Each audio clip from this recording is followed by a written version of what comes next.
Hindi na nakapagtimpi ang aktor na si Billy Crawford sa mga lumalabas na balita patungkol sa kanyang buhay.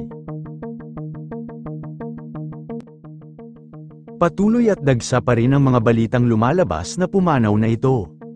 Hindi na pinalagpas ng aktor ang pagkakataon at agad na itong nagsalita at sinabi ang lahat ng katotohanan. Patuloy na humihinga at masiglang kinakaharap ni Billy Crawford ang panibagong isyu matapos siyang maging biktima ng isang death hoax. Kumalat ang maling impormasyon sa social media na umano'y pumanaw na ang singer-actor, na ikinabahala ng kanyang mga tagahanga. Ayon sa ulat mula sa Philippine Star, mariin itong itinanggi ni Billy at sinabing nasa mabuting kalagayan siya. Hindi rin niya pinalampas ang pagkakataon na paalalahanan ng publiko tungkol sa pagkalat ng fake news, na nagdudulot ng hindi kinakailangang takot at kalituhan.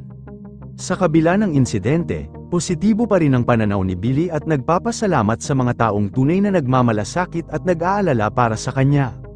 Patuloy niyang hinikayat ang lahat na mag-ingat sa mga hindi beripikadong balita na naglipana sa online platforms.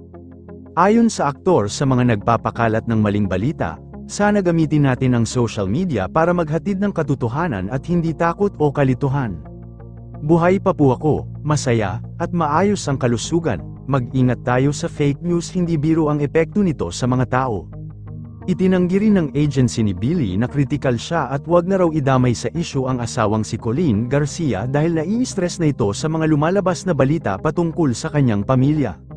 Napatanong si Colleen na bakit nangyayari ito sa kanilang buhay, wala naman raw itong ginagawang hindi maganda. Sa mga nagpapakalat at patuloy na nagpapakalat ng isyu na ito ay sana raw ay itigil na ang mga ganitong balita dahil apektado na ang kanilang pamilya sa isyu na ito. Bagamat say ni Billy ay masigla at wala siyang sakit at hindi pa siya patay na ibinabalita ng publiko na pumanaw na ito. Huwag na raw idamay ang malalapit sa kanyang buhay dahil hindi niya matitiis na ganyan na lang sila at lalaban ito sa maninira ng kanilang relasyon ni Colleen Garcia. Padagdag ng aktor-singer ay biktima siya ng death hoax na taon-taon nangyayari sa kanya, ngunit mas malala raw ngayong taon na ito. Yun lamang po. Ano ang masasabi mo sa balitang ito? Comment mo sa ibaba. Huwag kakalimutan i-like ang video na ito. Maraming salamat po sa panunood.